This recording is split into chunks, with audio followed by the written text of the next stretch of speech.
ini untuk kita bisa bersama-sama menikmati keberkat Tuhan di dalam pelayanan firman Tuhan melalui pelayanan Nida Api Hotline.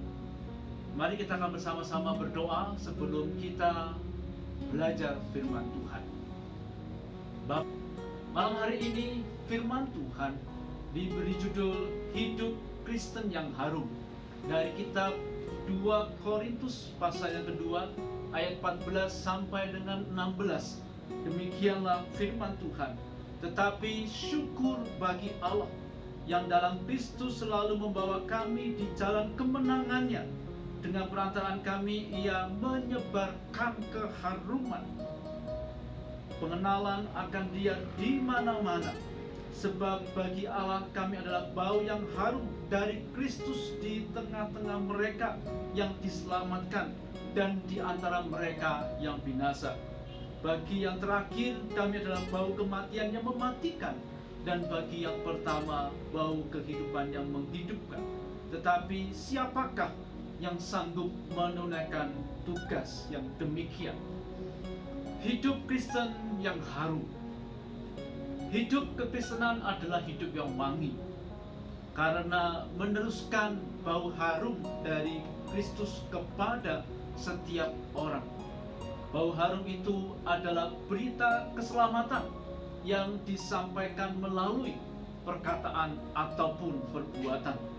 Berita keselamatan bahwa Allah telah mengutus Yesus Kristus datang ke dunia ini untuk mati di kayu salib bagi setiap manusia yang berdosa, agar mereka yang percaya beroleh hidup yang kekal.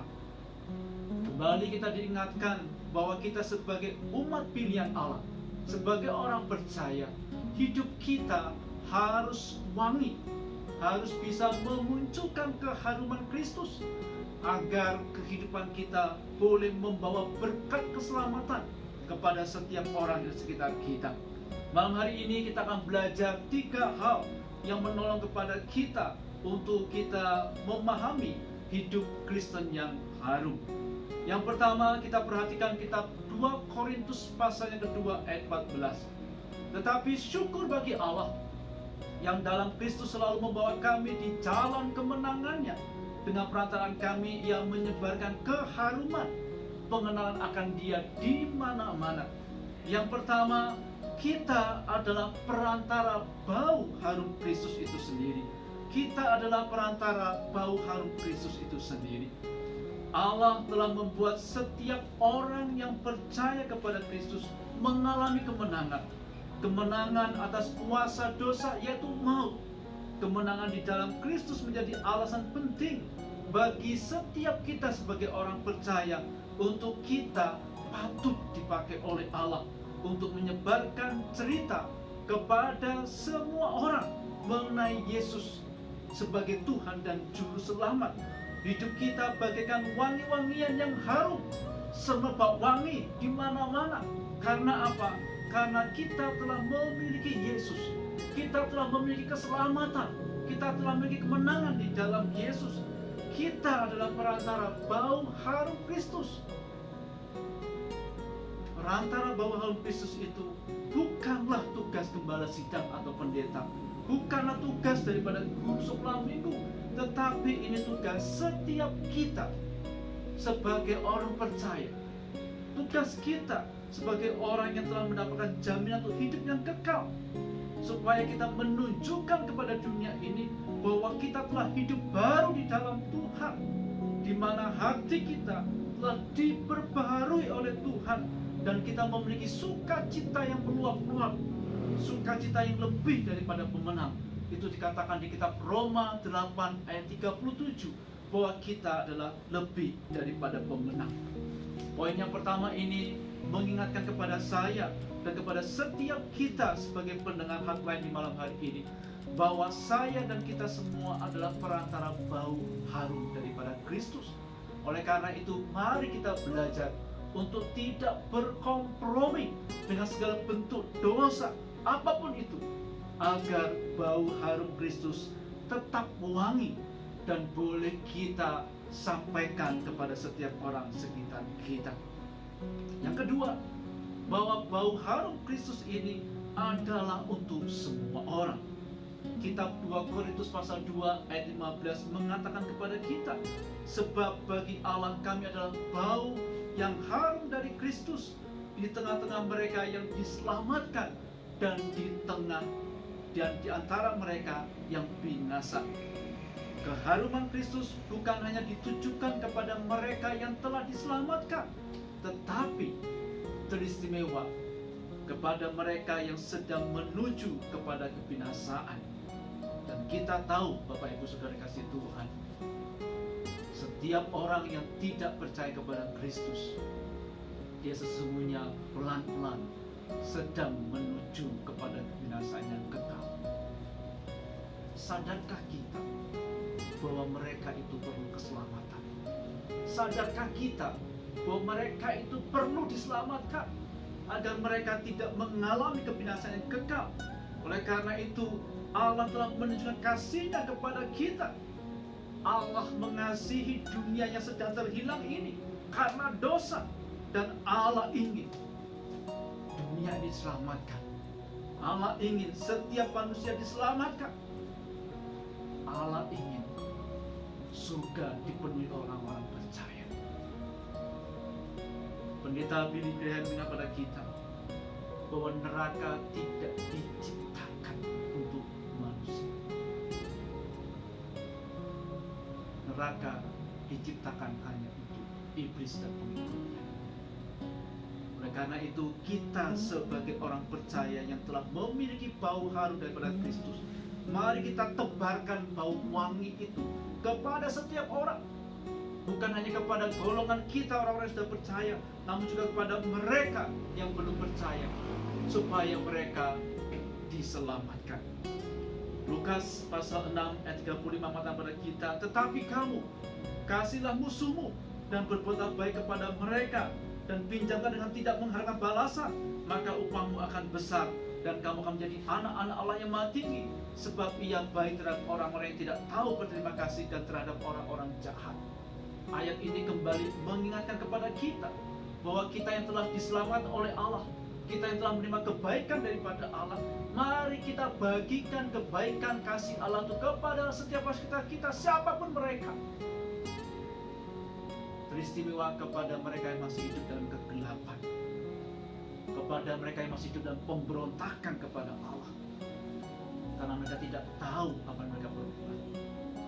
Mereka perlu kasih Allah, mereka perlu jaman tangan kasih Allah, dan saatnya bagi kita untuk menjamah mereka dan kasih Allah melalui sikap perbuatan kita, melalui perkataan kita.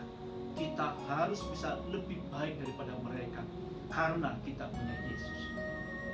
Kitab Roma 5 ayat 8 mengatakan kepada kita, akan tetapi Allah menunjukkan kasih-Nya kepada kita oleh karena Kristus telah mati untuk kita ketika kita masih berdosa. Kalau kita telah mendapatkan kasih karunia keselamatan karena kasih Allah melalui Yesus kepada kita, mari kita bawa keselamatan itu kepada setiap orang sekitar kita. Janganlah kita jemu mendoakan mereka, janganlah kita bosan untuk terus mengasihi mereka. Waktunya Tuhan nanti akan menyelamatkan mereka. Dan yang ketiga, mari kita perhatikan kitab 2 Korintus 2 ayat yang ke-16. Bagi yang terakhir, kami adalah bau kematian yang mematikan, dan bagi yang pertama, bau kehidupan yang menghidupkan. Tetapi ada sebuah pertanyaan di situ. Tetapi siapakah yang sanggup menunaikan tugas yang demikian? Yang ketiga, bahwa hidup Kristen yang harum itu harus terus kita kerjakan sampai dengan tuntas. Rasul Paulus di dalam ayat ini memberikan pertanyaan kepada kita. Sesungguhnya siapakah yang mampu menunaikan tugas ini? Pertanyaan yang kedua, mampukah memenuhi tugas ini sampai pada akhirnya? Pertanyaan itu sebenarnya menggelitik kepada kita semua. Karena ada begitu banyak orang percaya merasa sulit untuk menghadirkan bau harum Kristus kepada sesamanya. mungkin karena keegoan, mungkin karena keangkuhan, mungkin masih menyimpan akar kepahitan.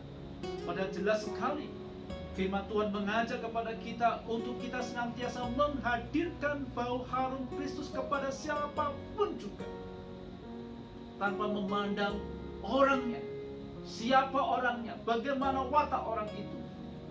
Karena sekali lagi kita melihat bahwa Allah itu mengasihi dunia ini. Dunia ini membenci Allah, dikasih oleh Allah.